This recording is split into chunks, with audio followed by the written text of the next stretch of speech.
C'est vrai que non, mais question de moralité politique, en politique, on est servi quand même depuis quelque temps.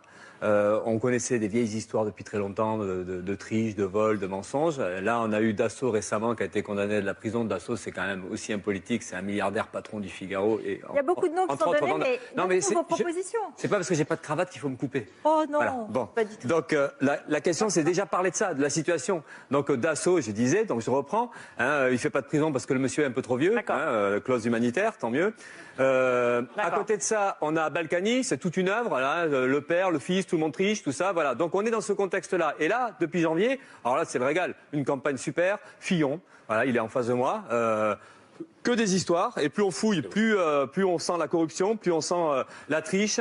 Et à côté de ça, donc en plus c'est des bonhommes qui nous expliquent qu'il faut la rigueur, qu'il faut l'austérité, et eux-mêmes ils piquent dans les caisses publiques, donc il y a quand même un petit problème de ce côté-là. Là, après vous pourrez parler. Non, Monsieur Fillon, vous pourrez parler après. Pas comme ça. Oui, d'accord. Oui. Ah, merci. Donc bon, c'est ce que j'ai dit, je l'ai dit. Ensuite, il y a aussi Le Pen, hein, à côté. Alors, elle va peut-être réagir aussi. Mais Le Pen, pareil, on pique dans les caisses publiques. Alors là, c'est pas ici, c'est l'Europe. Alors l'Europe, pour quelqu'un qui est anti-européen, ça gêne pas de piquer de l'argent de l'Europe.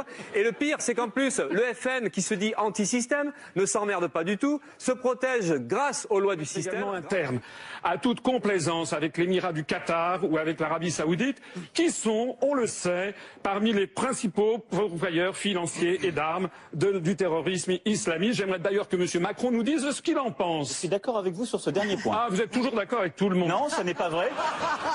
Ça, Monsieur Poutou, vous pouvez reprendre les éléments de langage de certains autres, mais vous aurez noté ce soir qu'il y a des vrais désaccords avec certains.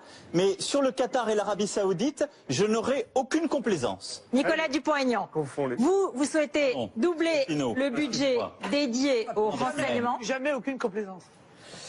Non, jamais. Je pense que ceux qui rasent gratis, c'est plus pour les patrons, les capitalistes, les milliardaires, y compris les politiciens.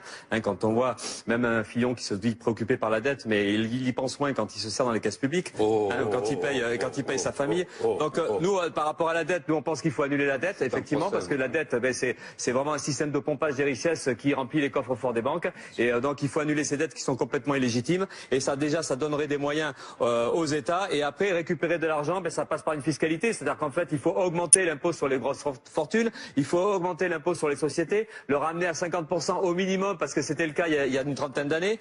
Il faut une fiscalité qui fait payer les riches de plus en plus et c'est comme ça qu'on ramène de l'argent, en fait tout l'argent qui a été détourné dans la poche des plus riches, c'est comme ça qu'on le ramène pour la collectivité et ça nous permettra de financer les services publics.